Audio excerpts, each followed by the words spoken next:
Welcome to Flavorphiles. I'm Jerry Agar, broadcaster from News Talk 1010 in Toronto, and I'm with my son Tanner Agar, who's a restaurateur, bartender, and chef from Dallas. And we talk food, we talk drink, and we just have a good time talking culture. Speaking of which, we're pretty excited for a couple of segments today. We're going to talk to CTV's movie critic, Richard Crouse, and Richard and Tanner will go back and forth on whether they think the major movies that are about or purport to be about the restaurant and bar industry are really any good or teach you anything, or they're just fun. So we'll be talking about that. But Tanner, you're fresh off moments ago doing your first test to become a sommelier, a wine expert. How did that go? Yeah, I literally had my exam and then we had this recording scheduled. So I haven't even gotten to celebrate passing the exam myself. It's with the Court of Master Sommeliers. It's the level 1 exam. I literally just walked off of it and now I'm here because that's how important Flavorphiles is to me. Okay, but I think people will find this interesting. It took you a long time just to get to question one because they kept making sure you weren't able to cheat. Yeah. So what's really funny is level 1, you are allowed to do on your computer. And I had to show my ID and I had to use my webcam to show all 4 corners of the room. And then they were mad that I wasn't sitting in front of the door and someone could have walked through the door, which is the back door of my house. So trust me, if someone walked through that door, I would be very alarmed. It would definitely interrupt, but that I don't have notes and I don't have this. And then they're like, we need to see all 4 corners of your screen. So I had to take my phone, put it on selfie mode, and then hold it in front of my forehead so they could like scan the computer that there wasn't a second monitor watching or where I had notes to pass the exam. Yeah, well, it would be very much like your sister took her master's degree online and they wanted to see to make sure, and they watched her eyes to make sure there wasn't somebody behind the laptop giving answers. Yeah. Well, and then she made me use my phone to show my computer. And then she said, well, where's the phone now? So then I had to pick up the computer and show that I'd put the phone out of arm's reach. And she said that wasn't far enough. So then I had to take my phone and put it in a new room. And now she said, well, we need to redo your 360 scan to verify you did move the phone out of the room. I spent longer trying to validate I could take the exam than spent taking the exam. All right, but you passed phase one. You're not officially a sommelier. So the way it works with the Court of Master Sommeliers is level 2 is where they'll actually certify you're a sommelier. Level 1 is, I don't know, some weird quasi stasis where we admit that you're pretty knowledgeable, but we don't trust you yet. But Okay. whatever ranking that is, that's the ranking I am now. I'm officially sort of a sommelier. All right. So then I would assume that your amuse booze, you always like to start these shows and episodes with a drink, a takeoff on amuse bouche, the little tasty thing that starts the meal. So I assume you're wine related today.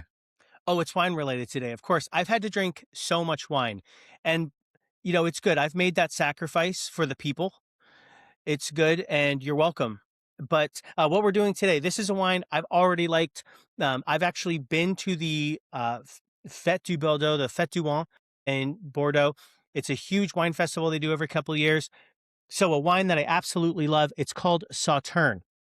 Sauterne comes from a specific place, as all wines do, but this is a very specific part of Bordeaux where they grow white grapes, generally Semillon, generally Sauvignon Blanc, and then they make very, very sweet dessert wines.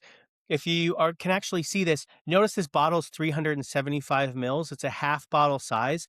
That's because how sweet this thing is. This is crazy, crazy sweet. But since it's also made with grapes like Sauvignon Blanc that are really high in acidity, the acidity sort of balances out. So it's sort of like if you could imagine taking a raisin and then it's boozy and then you can drink it, that's basically what this tastes like. But one thing that's really cool about Sauterne is it actually rots on the vine. So it gets something called noble rot, and literally it like gets into the grape and it starts growing on the grape, eating the grape, and the development of flavor from the mold is what makes it taste so good. So it's really funny if you grab your phone, you sort of Google like noble rot, you will see some gnarly little boys, and you are not going to want to eat those grapes. But if you press them and you make them into wine, you'll be like, oh my God, how is this $75 for half a bottle? You're like, well, because you got to get very specific mold and handle it just right. Is it worth it? That's up to you, but it's worth it to me. And that's what I wanted to open to celebrate passing my exam. What's it called again? Sauterne. Okay. So comes from Bordeaux. There's lots of wines. I do also love Canadian ice wine. Totally different, no mold involved. So if you're a mold averse individual, but you want to drink dessert wine, Canadian ice wine would be my recommendation. All right. Well, a lot of people don't care, but for people who get a little intimidated, but they'd like to have a glass of wine, how to order wine if you don't know anything about wine? If you don't know anything about wine, one of the best things to do is just ask. One of the worst things I think wine did as an industry is it's so complicated.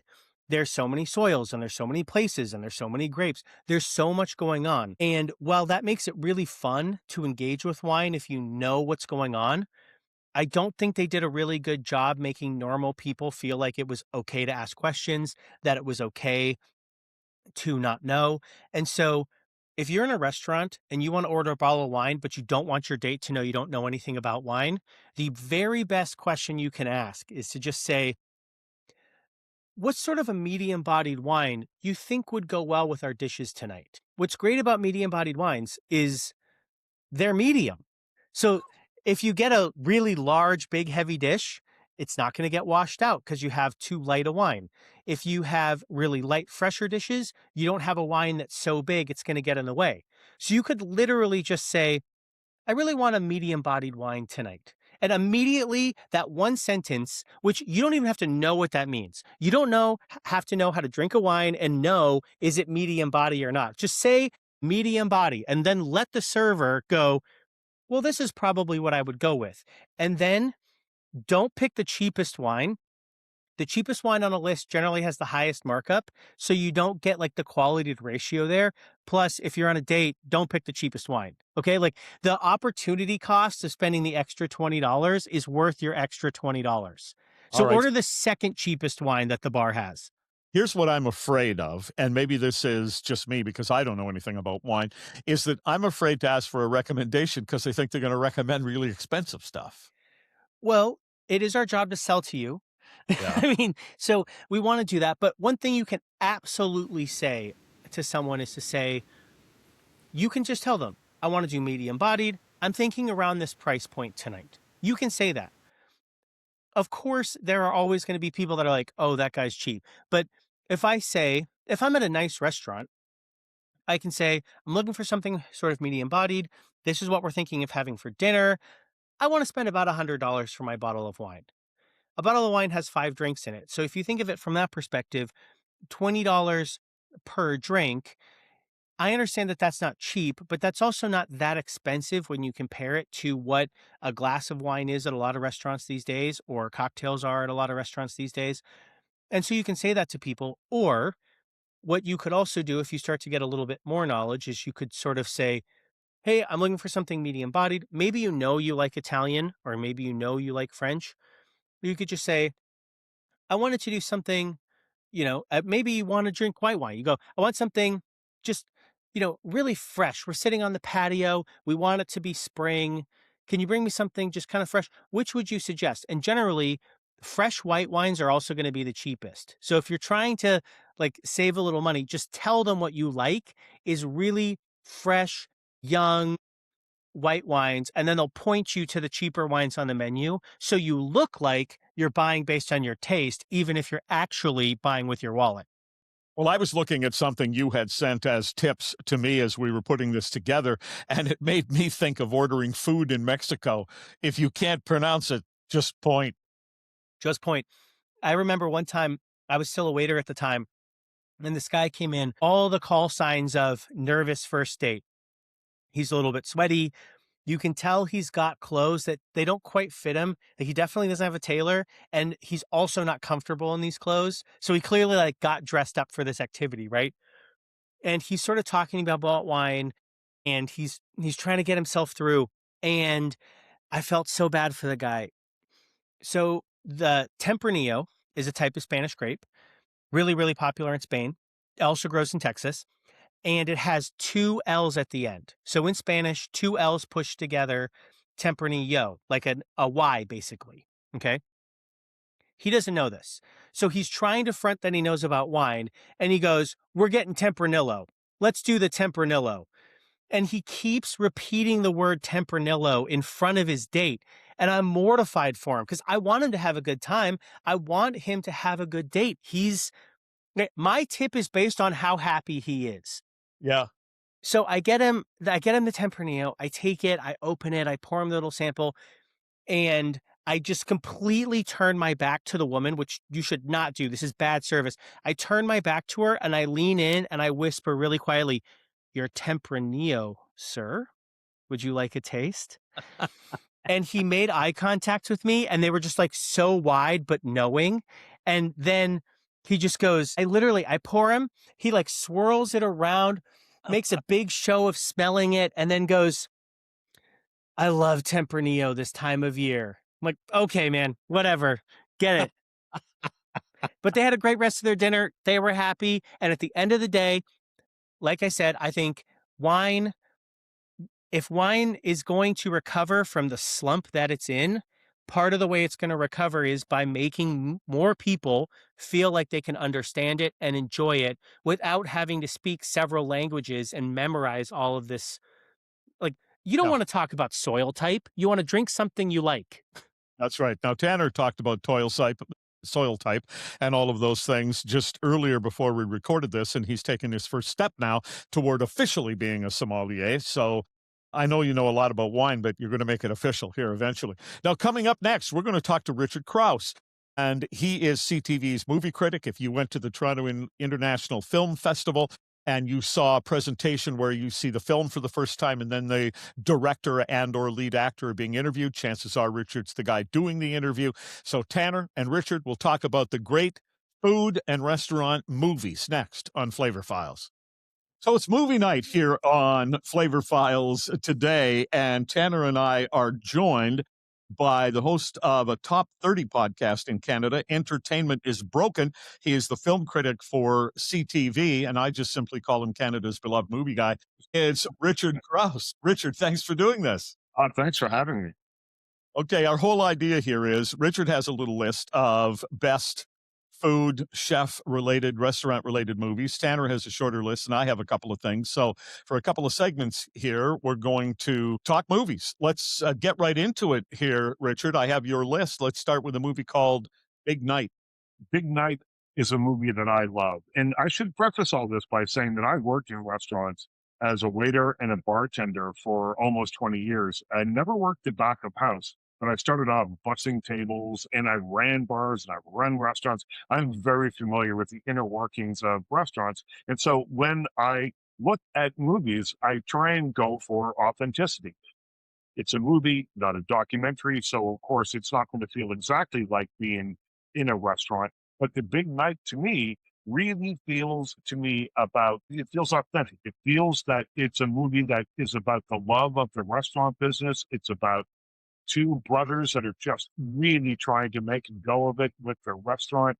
They're expecting a highfalutin food critic to come in and they pull out all the stops. And I won't tell you how it ends, but it has one of the greatest last scenes in a movie about food ever. And Tanner, if you've seen this movie, you'll know exactly what I'm talking about. And I will only say, they say the measure of a good chef is someone that can make an omelet. That's all you need to know about the last 5 minutes. It is a great movie. I definitely think the second half is better than the first half, but it does a great job, like you said, of it's a movie that's actually about restaurants. There's Yeah. lots of movies people say are the best restaurant or food movies, and they're not really about that. This is about guys who desperately want their restaurant to succeed. Plus, I mean, it's Stanley Tucci and it's Tony Shalhoub. So Yeah. you got to cast right in there. You know it's going to be fun. I worked in a restaurant one time years ago where Ian Holm, who plays the food critic in the film, came in and we were all like, oh my God, the food critic's here. Ian Holm from The Big Night is here. And on the way out, we said to him, he had been waited on by the most charming waitress in the world that we had. And she said, will you say it? And he said, all right, take a bite out of the ass of life, which is his famous line from the movie. And it brought the house down. It was great. All right, that's Big Night. Now, here's a movie that I have seen and I liked. It's an independent film made by a not so independent movie maker, Chef. Yeah, and for me, again, this one is about the passion about cooking, and that is what really rings true to me here. John Favreau in real life is a foodie. He trains with chefs. He did a cooking show for a little while after he made this movie, but he learned actually how to use a knife, how to do all the stuff so that it would look authentic on screen. So the authenticity is there, but it's the passion that's there as well. And so, I just think that it's kind of a heartwarming movie that also has some great, real chef behavior in it in terms of the passion for food. Famous LA chef Roy Choi was a consultant on that movie. That's right. Actually, sometimes you see them zoom in and you think, man, John Favreau has incredible knife work. No, those are Roy Choi's hands. Roy Choi has incredible knife work. But one thing I think is great about that movie, there's a scene that's just so classic. It's right at the beginning, kind of sets it off. It's John Favreau and he's ticked. He knows there's this big critic coming and he wants to cook an all new menu and impress him. And the owner of the restaurant, Dustin Hoffman, says, "You're not going to do that. You're going to cook the menu we cook every day for the people who come here and pay the bills." He goes, this critic made fun of this restaurant. He made fun of our food. He made fun of my menu. And Dustin Hoffman goes, "It's my menu. You cook what I say to do. I pay for the tables. I pay for the cooks. I pay for the lights. And if you don't want to cook it, hey, Henry," or whatever the sous chef's name is, right? "You can cook the menu, can't you?" I guess.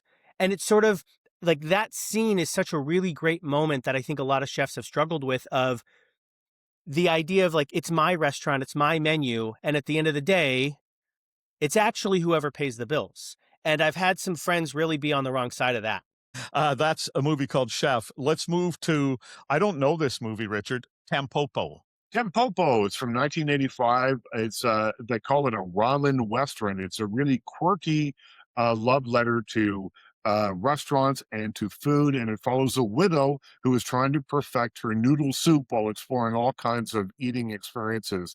And it's for sure a weird movie, but it's funny. And again, the through line that connects all of these movies that we've talked about so far is that it's passionate about the craft of cooking. It's passionate about the idea of restaurants and what it entails to actually be part of a team or part of the engine that keeps a restaurant going. It's called Tampopo, and it's got to be available on streaming services somewhere. It's a real treat. It is here in the US. I just watched it on HBO the other night, and she's the main character, Tampopo. She's so passionate about making her ramen better. And it's sort of funny because you have this movie that's all about how passionate she is about a ramen shop and providing for her son.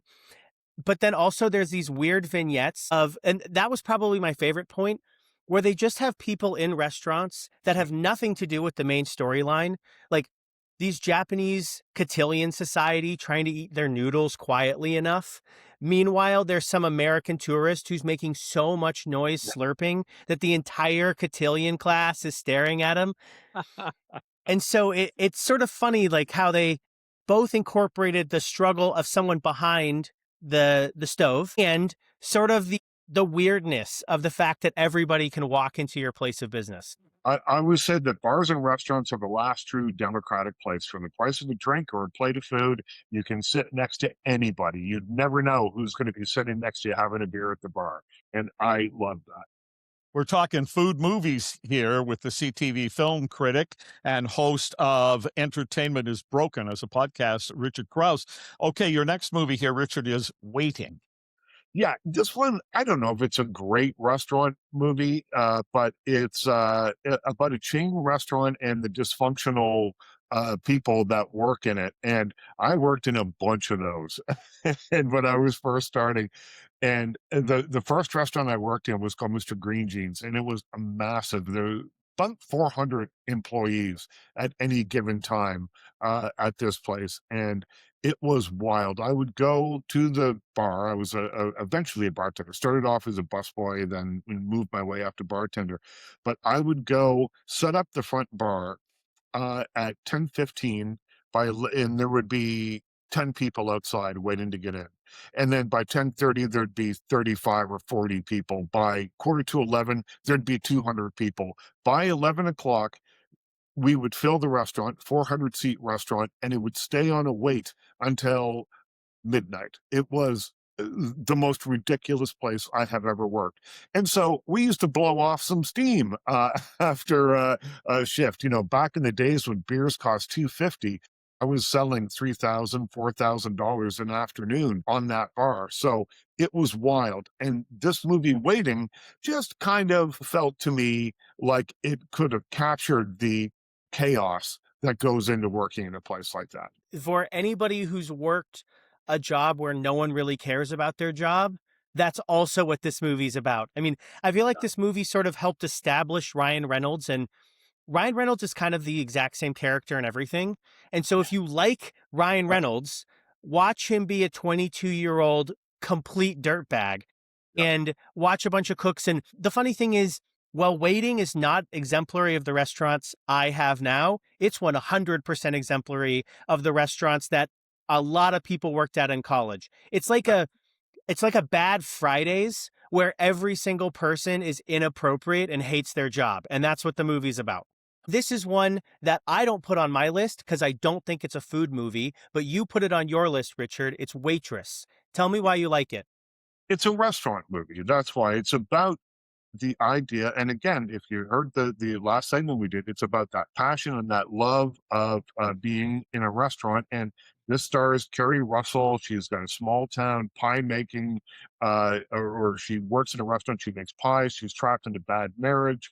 And she looks to her work and her co-workers in the restaurant and to making pies as a way of escaping all the crappy parts of her life. And I just like the performances in this movie. It's maybe a little Pollyanna. It's not exactly what it represents to work in a restaurant. Although, you know, I've known a ton of people that have worked in the same kind of diner for 20 or 25 years who win because they love the customers and they love their coworkers and they love the kind of food that they make there. So to me, you know, that movie, Waitress, kind of represents that.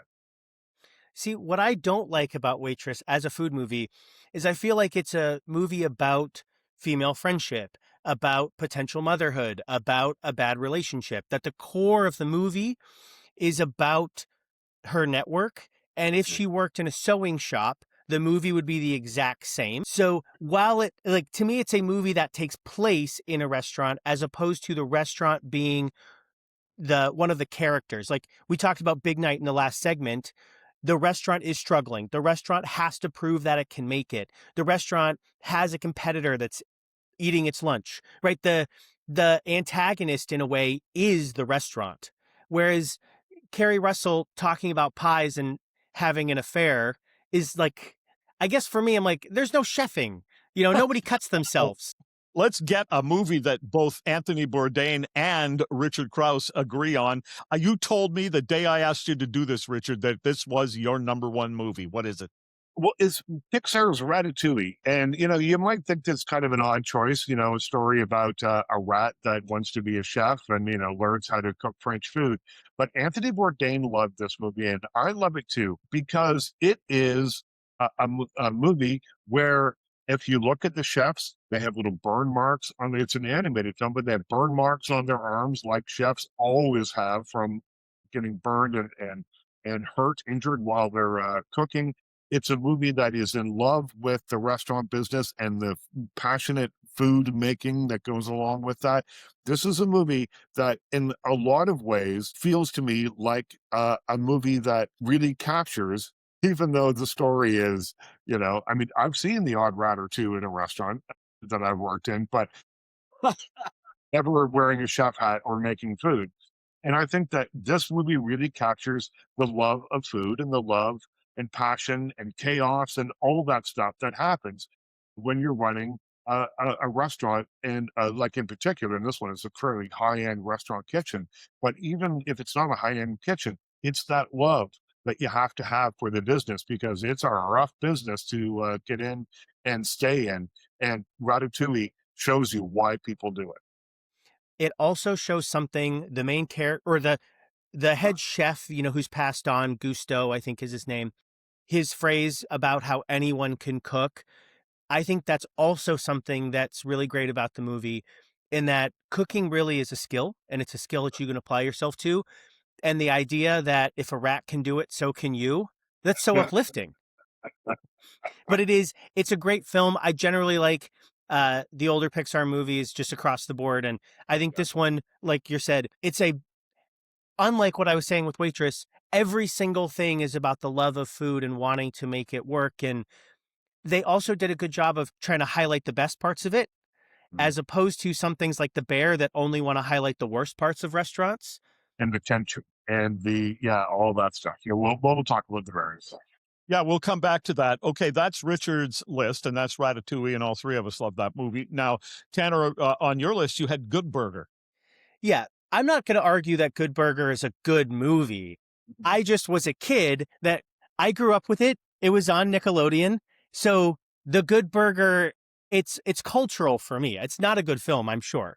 Well, and that's part of what going to the movies is about. I mean, if you make an emotional connection with a film, I love a lot of movies that other people think are not great. My wife, who is a genius, her favorite movie is Billy Madison. I mean, this is movies are about what strikes you and what you love, and you can't always, the heart wants what the heart wants, and in your case, it's Good Burger. Okay, I don't think either of you will argue this is not a movie about cooking and the love of cooking. It's on Tanner's list, Julie and Julia. I like this one. It's about a woman named Julie Powell, played by Amy Adams. She's a frustrated writer. She's working as a temp at a government agency, and she really wants to do something to relieve that frustration she feels in her life. So she decides to cook her way through Julia Child's French cookbook. And then on the other flip side of that, you have Meryl Streep playing Julia Child, and it's sort of the beginning of their life in France, and it goes back and forth between the two stories. I enjoyed the performances from Meryl Streep. I thought it was fun to sort of see Julia Child come back as Meryl Streep. I don't know how much more flattering it could get to have Meryl Streep play you. However, I had heard that Julia Child did not like the movie or didn't like the blog. She never liked the blog, didn't appreciate what the actual woman Julia Powell had been writing about and what her project was. Because I guess she sort of felt like, yeah, all you're doing is taking my book. Go come up with your own stuff. That was really hard for me. My favorite Julia Child's impression ever, Dan Aykroyd on Saturday Night Live. When he cuts himself and cuts herself and bleeds to death on screen. Amazing. You can look that up. Tanner, quickly here, the menu. The menu, again, this is sort of a movie that I think takes place in a restaurant as opposed to being about the restaurant necessarily. But some of the stuff that you see in there, it's sort of funny that they use the cult of high-end dining as the setup for the horror cult movie, because some of the things where like everybody's silent and only the chef can talk, and whenever the chef says something, you say, "Yes, chef," and you clap. Like that's all real stuff that I have lived. I know people who run kitchens that way. So from that perspective, what I loved about the movie was being like, I think I worked for a guy who, with a little bit more financial backing, would have been the murderous chef. I have had chefs throw things at me, so I'm 100% on board with the Ralph Fiennes character in the menu, who is, well, we don't want to give anything away for people that haven't seen the movie, but I love the menu as well. I think that Ralph Fiennes is great in it, and again, I've had chefs threaten my life and throw things at me, so there we go. I've lived it in real life. If a chef has never thrown anything at you, I don't think you've actually worked in a restaurant. Absolutely. Okay, so the last one I want to ask you, Richard, right before we run out of time, as soon as The Bear came out, people were texting me, my guests would sit down at the table and they would say, "What about The Bear? Is that what it's really like?" And two things. One, lady, you came here for an expensive, nice dinner. I can't tell you I'm crying and throwing up in the back because of the stress. I can only tell you it's so real, right? My incentive structure is wrong. But two, some of the absolute very worst parts of The Bear were a mirror for my life, and I had to stop watching it because I need escapism from that restaurant life. I felt a certain amount of PTSD while watching, particularly that first season. And there was one scene that I remember so well. Now, keep in mind, I was a bartender, not a cook, but the thing that they have in common is the machine that spits out the little tickets that tells you what you need to make. In the kitchen, it will Mm-hmm. have food order. At the bar, it'll have the drink orders. And everyone has had one of those things break down on them at some point. And there's a scene in the bear where he's saying, "Why are there no orders coming in? Why are there no orders coming in?" He hits the thing and it just starts spitting out orders, and they're never going to catch up. And I've had that happen more times in my life than I can count. And that almost made me like have to leave the room. The tension that came along with seeing that brought to life was something that I could barely stand watching. Any old school restaurant employee will tell you about ticket dreams, Yeah. which is that chittering where you know the stress is here and you just wake up in the middle of the night. And like people have that dream where they're falling. I don't have that dream. I have a ticket dream nightmare. I have ticket dream nightmares and nightmares where the bar is like a mile long. And, someone will say, like, can I get a shot of Jack Daniels? And I'll be like, of course. And then I have to run down a long flight of stairs, get on the subway, go 4 or 5 stops, get the bottle of Jack Daniels, come back, run back up. And he's like, oh, no, I'm sorry. I meant Jim Beam. All right. So then down the stairs. So I have those dreams all the time. Well, thank you so much for being here, Richard. I'm sorry we were out of time, but this was fun. We're going to have to talk movies again sometime. Thank you so much. And for our listeners, please check out his podcast for more movie information. This is Flavorphiles. I'm Jerry Agar. He's Tanner Agar. What are we doing? We're doing a fictional feast. We've been talking about movies for the last 40 minutes. Yep. So 20 minutes? I don't know. What time is it? I've been drinking all that wine since I passed the test. I don't really know where we're at anymore. Okay. But so what we're doing is I've composed a list of some fictional foods, and we're going to build a dinner based around them. And you're going to tell me which ones you would rather have. So Is to this start with, your restaurant? well, they're all fictional. So we could run them at the restaurant. Who knows? Maybe we'll do a special tasting menu night of only fictional meals. But first off, for the beverage, the famous butterbeer from Harry Potter, Yep. or the blue Banta milk from Star Wars. Now, correct me if I'm wrong, but you've been to Harry Potter Land or Harry Potter World, whatever it's called. Have you had the officially sanctioned butterbeer? Well, you're mistaken. I dropped your siblings off at that and did something else. Not that I was against it, but I just didn't go. I forget what I did. But that said, Probably went to a bar and drank bourbon. yeah, maybe. So I don't know, butterbeer, that doesn't appeal to me. Neither does the other thing. You don't want to milk a Banta? No. Do you know what a Banta is? Do you know what a Banta looks like? Well, it's a kind of a weird two-legged hairy kind of creature, isn't it, that goes around the frozen world? It's a bantha, actually. I think it has an H. Yeah, Yeah. it looks like a giant yak, I believe. Like it's a big yak, but also has like an elephant nose, maybe. I can't really remember exactly. I just know that they're sitting around drinking this blue milk. And when I was a kid, I didn't like beer, so butterbeer didn't really have any appeal to me. But I was like, oh, a new milk just dropped. I've had regular milk, I've had chocolate milk, but blue milk, when I was a kid, that was definitely the one I wanted. All So right. I'm going with blue bantha milk. That's what I'm picking. What are you picking? Oh, well, I'd have to go with the butterbeer. All right, butterbeer. Okay, so we're already diverging. All right, next, the appetizer, the amuse-bouche, really get the meal started. Would you rather have the Krabby Patty? It can be cooked by SpongeBob himself. So the SpongeBob SquarePants made Krabby Patty, or lembas bread from the woodland elves of Lord of the Rings. Oh, lambus bread. I mean, you only need a bite, and it gets you through the entire day. You can carry it in your pocket and last for weeks. Okay, but then here's the problem with this. I wanted to pick lembas bread as well. The problem is what you just said. One bite keeps you full. Then I can't eat anything else. This is a terrible dinner. I'll have the tasting menu version, which is about the size of your thumbnail. Right, so a crumb. So we'll Yep. flick a little crumb of lembas into your mouth. You're going with lembas. Yep. All right, I'm going with Krabby Patty only because I don't want to be too full for our main course. Main course is either dinosaur ribs from the Flintstones. You can pick whichever dinosaur you want. Do you have a favorite dinosaur? The Triceratops. Okay, Triceratops ribs. Do you want those Kansas City style, maybe more Carolina or more Texas? I'll go Texas. Okay, so Texas style post oak smoked Triceratops ribs, Mm-hmm. or there's a cartoon I don't know if you're familiar with. It's called Adventure Time, where they No. have something called the Everything Burrito, and it's a burrito of everything. All food is in one burrito. It is every flavor in a single burrito. Which one are you going to go with? What was my other choice? The Texas style Triceratop ribs. The ribs. I think you have to go the ribs, right? Yeah.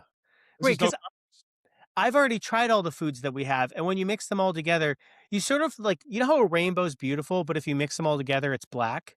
uh-huh. That's how I feel the everything burrito would be. I would Yeah. eat it, and it would just be like Too much. there's no, there's nothing going on. Whereas Yeah. like, why would I not want Triceratops ribs? I've never had a Triceratops before. Texas style. In Texas style. Well, absolutely. Right. Uh. Yeah. Can someone get Aaron Franklin? Do we have a producer? Can we get Aaron Franklin on the phone? The answer is no to both those questions. You know, I met him once at the Michelin Guide ceremony. I'll see if that connection's warm enough. Aaron Franklin is a very, very famous Texas barbecue person. He's been ranked #1. So Texas Monthly does this big thing every year, or every 4 years. They release the top 50 Texas barbecue restaurants, but they also say that, well, obviously Texas is best, so this really is the top 50 in the world. So if he has been ranked several times for #1 in the world for barbecue, for brisket, for ribs. Is that the place we lined up at 6 a.m. and we were too late? Yes.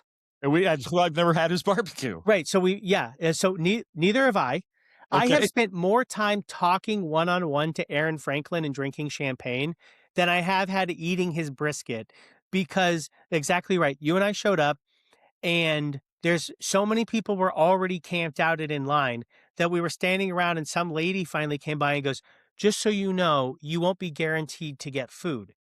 We said, "What do you mean we're not guaranteed?" He goes, "Well, we might run out of food before we get to you, and I just don't want you to be disappointed if you've waited a long time." Well, what time am I going to know if I get food or not? She said about 2 p.m. Well, I saw a comic, and I wish I could remember on the spur of the moment who it was, but he was making fun of that. Barbecue restaurants are the only places that take it as a badge of honor that they can't serve you. Hey, Fred, this guy just came in at 3 and wants ribs. What an idiot. What an idiot. Okay, so we now have the amuse-bouche, we have the appetizer, we have the main course. Where are we on our fantasy feast now? All right, so now we're up to dessert. Yeah. So for dessert, would you rather have a Scooby snack from the famous Scooby-Doo cartoon, or a true everlasting gobstopper? So not the ones that you can like buy in the store, the actual everlasting gobstopper that continually changes flavor while you eat it. It's sort of a variation on the everything burrito. It's everything candy. I don't know what the Scooby-Doo thing is. So in Scooby-Doo, the little snacks that they give Scooby, it's a dog treat basically. However, it must be good and consumable by humans because Shaggy regularly eats Scooby snacks. So you know that either he eats dog food because he smokes too much marijuana and he's crazy, or they're legitimately good. And this would be your one and only opportunity to find out. Okay, I have to go with the gobstopper. For dessert? For dessert, yeah. I think I would go with the everlasting gobstopper too, except, do you remember in Willy Wonka where there's that creepy guy following Charlie around trying to get the secret to the everlasting gobstopper? My one caveat is I'll agree to the gobstopper, but only if I don't get a sidecar of creepy guy following me around in the alley. Yeah. Okay. And so is there like a follow-up drink, or are we done here? Well, the drink was the butterbeer and the blue bantha milk. Oh, okay. You didn't want to milk a yak for its magical blue milk, so you No. decided to go with butterbeer. All right. So for my fantasy feast, then I chose the butterbeer, the lambus bread, the ribs from the Flintstones, and I went with Triceratops and Texas style and the Gobstopper. So that's my fantasy meal. Is there any way for someone like yourself, you do a lot of creative cooking at your restaurant, where you could fake some of these up? Depends. Do you know anybody with a dinosaur? I guess those ribs would have to be really big, wouldn't they? Yeah, I'll just call the Perot Museum and I'll say, hey, you guys find any meat on those bones? I'll be really careful. I'll be really gentle to them. But I think the dinosaur rib, now beef ribs are enormous. Yeah, So they are. for the sake of like a bit, you could Yeah. probably get away with using a beef rib because they're so big, but it doesn't really have that triceratops texture, that it's too mammalian in flavor. You really want that true reptile taste. Okay, and the Gobstopper thing, by the way, if you did layers of different flavor candy, you could actually pull that off. It would change flavor as you went. Absolutely. And that's how the actual candy itself is made. But that's going to wrap it up for Flavor Files this week. If you have other fictional feast items that we didn't get to, please hit us up. You can get us on TikTok. You can get us on Instagram. You can hit us on our website, flavorphiles.com. Let us know which fictional items we should have had, and maybe we can do a follow-up draft of new items that we sort of ignored, because it would also be a pleasure to have Richard back on the show. Thank you so much for listening to Flavor Files this week. We will see you soon.